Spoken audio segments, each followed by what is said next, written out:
ചെന്നപ്പോ കാണുന്ന എന്താന്നറിയോ, 3 പെൺകുട്ടികൾ ഇങ്ങനെ വിവസ്ത്രമായിട്ട് ഇങ്ങനെ ബെഡേ കിടക്കുന്നു. ഇദ്ദേഹം മാറി മാറി ഇങ്ങനെ ഇന്റർപോസ് ചെയ്യാം. ഒരൊറ്റ ഡിസ്ക്ലൈമർ ഒന്ന് പറഞ്ഞോട്ടെ. ഈ കഥയിലെ കഥയും കഥാപാത്രങ്ങളും തികച്ചും എന്താന്ന് പറച്ചമ്പുരാന് പോലും അറിയില്ല. ഇനി ഈ കഥ കേൾക്കുന്ന സമയത്ത് വല്ല ഫീലിംഗും തോന്നിക്കഴിഞ്ഞാൽ അത് തീർച്ചയായിട്ടും സ്വാഭാവികം മാത്രം. ഇനി തുടങ്ങിക്കോ.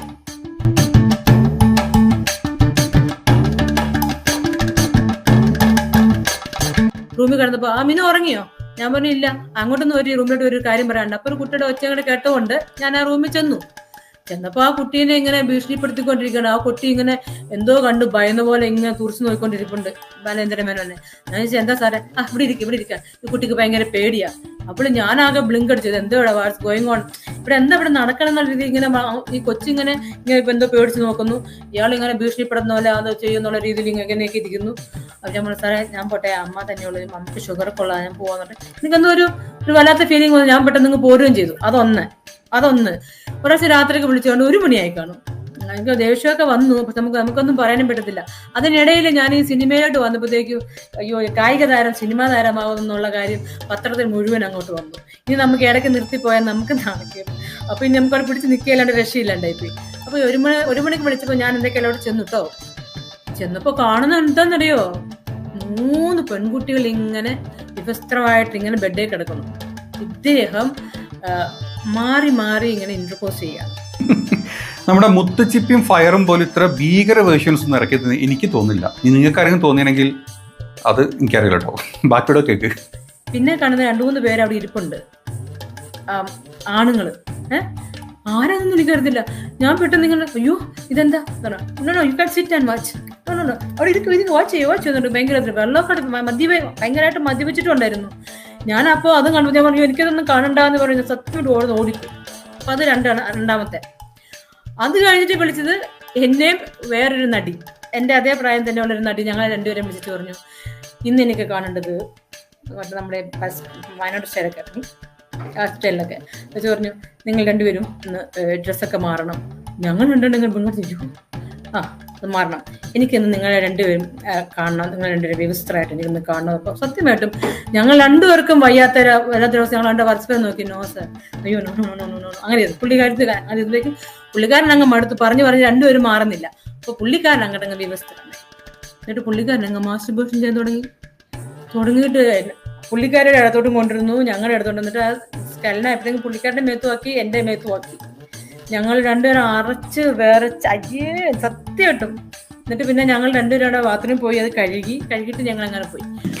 ഇത് കേൾക്കുന്ന സമയത്ത് എനിക്ക് എന്താ തോന്നിയറിയോ, ഇത് വലിയ കാര്യമുള്ള സബ്ജക്റ്റും കോണ്ടന്റും ഒന്നും അല്ല കേട്ടോ. നിങ്ങൾക്ക് ഇഷ്ടമുണ്ടെങ്കിൽ കണ്ടാൽ മതി, അല്ലെങ്കിൽ നീറ്റ് പൊക്കം ഒരു കുഴപ്പമില്ല. പിന്നെ ഇത് കേട്ട സമയത്ത് എനിക്ക് തോന്നിയൊരു കാര്യം, ഈ 1 തുടങ്ങിയ 100 എന്ന് പറഞ്ഞ പോലെ 1 ടോക്കി പൊട്ടിയില്ല, 2 ടോക്കി പൊട്ടിയില്ല, 3 പൊട്ടിയില്ല. ഇതിപ്പം കണ്ണ് കാണുന്നവരൊക്കെ അങ്ങനെ തോണ്ടി പോകുന്നൊരവസ്ഥ. ഈ 100 തേച്ചിട്ടേ നമ്മൾ ആളെ കണ്ടുപിടിക്കുന്ന അവസ്ഥ. ഇവർക്ക് തുടക്കത്തിൽ ഇത് ഇവരൊന്നും പറയാഞ്ഞതില്ലേ? ബാലേന്ദ്രമേനോൻ ഇത്ര ഭയങ്കര വേന്ദ്രനാന്നുള്ളത് ഇപ്പോഴാട്ടോ മനസ്സിലായത്. എന്താണെങ്കിലും കഥ പറയാൻ ഇങ്ങനെ ഒരാളുള്ളത് വളരെ നന്നായി. കഥ കേൾക്കാൻ നമ്മളെപ്പോലെ ഒരുപാട് ആൾക്കാരുള്ളതും ഒരു എന്റർടൈൻമെന്റ് അല്ലേ, അങ്ങനെ തന്നെ കാണാം കേട്ടോ. ഒരു ജസ്റ്റ് ഫോർ ആൻ എന്റർടൈൻമെന്റ്. അതിന്റെ അപ്പുറത്തോട്ട് നിങ്ങൾ ഇതായത് സീരിയസ് ആക്കി എടുക്കാനോ അല്ലെങ്കിൽ വേറെ ഒന്നും നിൽക്കരുത്. അതുകൊണ്ടാണ് ഞാൻ തുടക്കത്തിലെ ഡിസ്ക്ലൈമർ അങ്ങോട്ട് ഇട്ടുന്നത്. പിന്നെ നിങ്ങളൊരു കാര്യം ആലോചിക്കണം, ഇങ്ങനെ ഇരുന്നിട്ട് ഒരാൾ ഇങ്ങനെ പറഞ്ഞുകൊണ്ടിരിക്കുക. തുടക്കം മുതൽ ആദ്യം ഒരാൾ തുടങ്ങി, അയാൾ തന്നെ അത് ചെയ്തു, 2ാമത്തെ ആൾ തന്നെ ഇത് ചെയ്തു, 3ാമത്തെ ആൾ തന്നെ ചെയ്തു, അങ്ങനെ 4, 5, 6, 7, 8 ആളുകൾ ഇങ്ങനെ പോയിക്കൊണ്ടേ ഇരിക്കുകയാണ്. പക്ഷെ ഇവര് ഒരു പ്രസ്ഥാനം തന്നെ ആയിരിക്കും കേട്ടോ. ഇനി ഇവിടം കൊണ്ട് നിർത്തുകയാണെങ്കിലും വേണ്ടിയില്ല, മരിച്ചുപോയ മണിച്ചേട്ടനെ വരെ ഇതിൽ നിങ്ങൾ പിടിച്ചിടുന്നുണ്ട്. പിന്നെ കലാഭവൻ മണി അദ്ദേഹം മരിച്ചു പോയതുകൊണ്ട് ഞാൻ അതേപോലെ പറയുന്നില്ല. ഈ ജാഫർ എന്നെ കലാഭവൻ മണിക്ക് കൊണ്ട് കൂട്ടിക്കൊടുത്തു. പുള്ളി ശാരീരിക ബന്ധത്തിന് നിർബന്ധിക്കുമായിരുന്നു. ഇവിടെ അയാളുടെ കൈ കിടന്ന് കുതിറി കണ്ടില്ലേ? അങ്ങനെ ഓരോരുത്തരെ എനിക്ക് തോന്നുന്നു ഈ വായിൽ പെട്ടെന്ന് വരുന്ന പേരുകൾ അങ്ങോട്ട് പറയാൻ തോന്നുന്നുണ്ട്. ഇതൊക്കെ സത്യം തന്നെയാണോ? നിങ്ങൾ പണ്ടൊരു കാര്യം പറഞ്ഞിരുന്നു, അതായത് മലയാള ഫിലിം ഇൻഡസ്ട്രിയിൽ നിങ്ങൾക്ക് ഭയങ്കര മോശം അനുഭവം ഉള്ളത് കൊണ്ട് നിങ്ങൾ ഇവിടെ പിടിച്ചു നിൽക്കാൻ പറ്റൂല എന്നുള്ളത് കൊണ്ട് നിങ്ങൾ ചെന്നൈയിലോട്ട് കുടിയേറി പാർത്തു തമിഴ് ഫിലിം ഇൻഡസ്ട്രി നോക്കാൻ വേണ്ടിയിട്ട്. നിങ്ങൾ ചെന്നൈയിൽ പോയി എന്ന് നിങ്ങൾ പറഞ്ഞ ഒരു കഥ ഉണ്ടല്ലോ, അത് മലയാളത്തിൽ കഷ്ടപ്പെട്ടിട്ട് മലയാളത്തിൽ ഈ വക അനുഭവങ്ങളൊക്കെ ഉണ്ടായതിന് ശേഷമാണ് നിങ്ങൾ ചെന്നൈയിലോട്ട് പോയിരുന്നില്ലേ? അത് ഏറ്റവും വലിയ കളവാണ് നിങ്ങൾ പറഞ്ഞത്. അത് നിങ്ങൾ തന്നെ ഒന്ന് പറഞ്ഞു. ഈ കുട്ടികളെ കൊണ്ടല്ലോ, അപ്പം അവരെ പഠിപ്പിച്ചൊക്കെ കഴിഞ്ഞ് ഞാൻ കേരളത്തിലും ചെന്നൈയിലും പ്രോപ്പർട്ടീസൊക്കെ വാങ്ങി സെറ്റിൽ ആയതിനു ശേഷമാണ് ഞാൻ സിനിമ ഫീൽഡിലോട്ട് വരുന്നത്. നോക്കിക്കേ, നിങ്ങൾ പറഞ്ഞ കാര്യം എന്താണ്? നിങ്ങൾ ചെന്നൈയിൽ നിങ്ങൾ സെറ്റിലായി, ചെന്നൈയിൽ നിങ്ങൾ വീട് വാങ്ങിക്കുന്നത്, നാട്ടിൽ നിങ്ങൾ എന്താ പറയുക വീടുകൾ വാങ്ങിക്കുന്നത്, ചെന്നൈയിൽ നാട്ടിൽ മൊത്തം സെറ്റായതിനു ശേഷം അതിനുശേഷമാണ് നിങ്ങളുടെ ഫസ്റ്റ് ഫിലിം വരുന്നത്.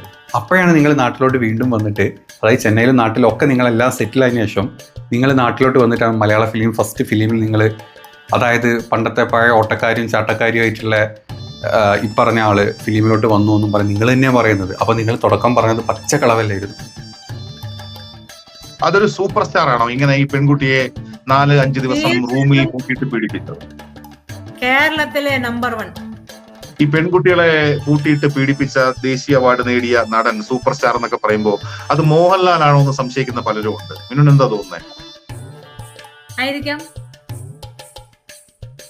ആയിരിക്കാമെന്ന് പറഞ്ഞാൽ പറയാനൊരു ചെറിയ പേടിയുണ്ടല്ലോ. ഇത്രയും വലിയ പോരാട്ടമൊക്കെ നടത്തുന്ന ആളിന് കയ്യിൽ കിട്ടിയ വിവരങ്ങൾ തുറന്നു പറയാനൊരു ചെറിയ ഭയമുണ്ടോ? ഇപ്പൊ മമ്മൂട്ടിയെ കുറിച്ച് അത്തരത്തിലുള്ള ആക്ഷേപങ്ങളൊന്നും ഇല്ല, മമ്മൂട്ടി അങ്ങനെ ഒന്നും ഉള്ള ആളല്ലെന്ന് പൊതുവെ ഒരു ധാരണയുണ്ട്. അതിന് വിരുദ്ധമായ അഭിപ്രായങ്ങൾ, പരാതികളൊക്കെ മിനു കേട്ടിട്ടുണ്ടോ? ഉണ്ട്, കേട്ടിട്ടുണ്ട്. എനിക്ക് ഫ്ലൈറ്റ് ടിക്കറ്റ് ഒക്കെ അയച്ചു തന്നു തിരുവനന്തപുരത്ത് നിന്ന്. എന്നിട്ട് എന്നോട് പറഞ്ഞു മിനുവിന്റെ റൂം ലാലേട്ടന്റെ റൂമിന്റെ ഓപ്പോസിറ്റ് ആയിരിക്കും. അത്രയും പറഞ്ഞാൽ മതിയല്ലോ അല്ലേ? ഞങ്ങൾ 3 പേരുണ്ടെന്ന് പറഞ്ഞു. ലാലേട്ടൻ, ഡയറക്ടർ രാജീവോ പിന്നെ മണിയമ്പള്ള അച്ഛൻ.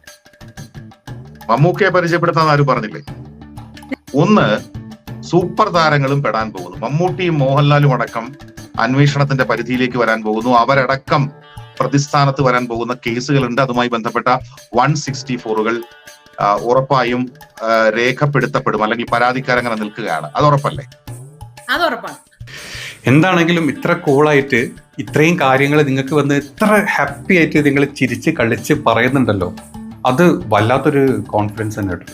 അങ്ങനെ ആർക്കൊന്നും കിട്ടില്ല. അത് മുഖം കാണിക്കണം, എൻ്റെ പേര് കാണിക്കണം, എനിക്ക് ഫെയിം വേണം എന്നുള്ള രീതിയിൽ നിങ്ങൾ കാണിക്കുന്ന ഷോ ഉണ്ടല്ലോ, ഒരു തമാശ രൂപത്തിൽ നമ്മൾ പറയെങ്കിലും നിങ്ങൾ ചെയ്യുന്നതുണ്ടല്ലോ, അത് ഭയങ്കരമായിട്ടുള്ളൊരു എന്താ പറയുക എഫക്റ്റ് ഉണ്ടാക്കുന്നുണ്ട് വേറെ പല ആൾക്കാരുടെയും ലൈഫിൽ. ചിലപ്പോൾ നിങ്ങൾ വെറുതെ ആണോ എന്തിൻ്റെ പേരിൽ നിങ്ങൾ ഈ പറയുന്ന ഓരോരോ പേരുകളും അത് നിങ്ങൾ മനസ്സിലാക്കും.